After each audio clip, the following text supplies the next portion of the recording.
One of the biggest reasons why small businesses have to charge the prices they have to charge is because of situations like a pandemic.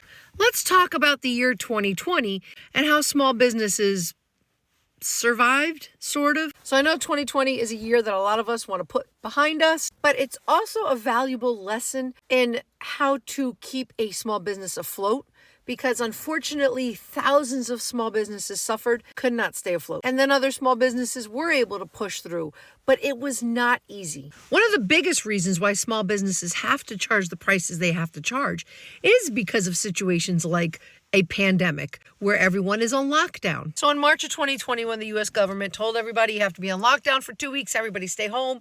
It's another 2 more weeks and make it another 2 more weeks and green zone, yellow zones and all this craziness. Do you know the businesses that thrive through it? The ones that were able to stay open, like the Targets, the Walmarts, the Amazons, the large corporations, medical facilities, pharmaceutical companies. A lot of companies practically profited through a global pandemic. But unfortunately, for the mom and pop shops, they had to close down. So while Walmart is open, the local clothing boutique down your street had to shut down.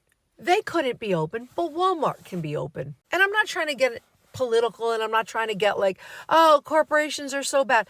But small businesses have to charge higher prices to compete with corporations. So when you think back to 2020 in April and May and June and July, when so many small businesses were nearly completely shut down or at 90% shut down and barely working, while corporations were profiting. When the small business was finally able to reopen again, they had to up their prices, because how are they going to recoup anything? How can a small business compare to a huge corporation? They just can't. So for me as a cleaning business owner, in 2020, I already had my cleaning business for 5 years. I had already a good influx of clients. I had a good schedule going.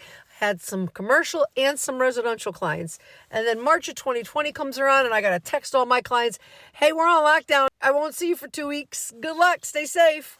And then another 2 weeks and then a couple more weeks. And all my residential clients are like, yeah, don't bother coming. So my residential clients dropped for a few months. Fortunately, I had 4 commercial clients that were able to stay open through the pandemic because they were deemed essential. So I was able to keep working those commercial clients. Masked up, gloved up.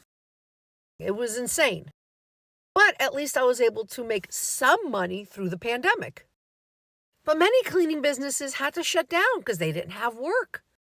And trust me, I struggled a lot. And then for the first time ever in U.S. history, the CARES Act came about in March of 2020, and the PUA, the Pandemic Unemployment Assistance, was created to help small business owners, gig workers, people that can't normally apply for unemployment. We were able to get some unemployment money.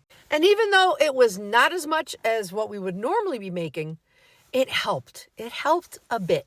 Being able to make a couple $100 a month helped for several months during the pandemic because small businesses suffered greatly. As we worked through the 2020 craziness and work started to pick back up again for my cleaning business and many other small businesses, we just kept working, we kept pushing through it, but we had to raise our costs. My liability insurance went up.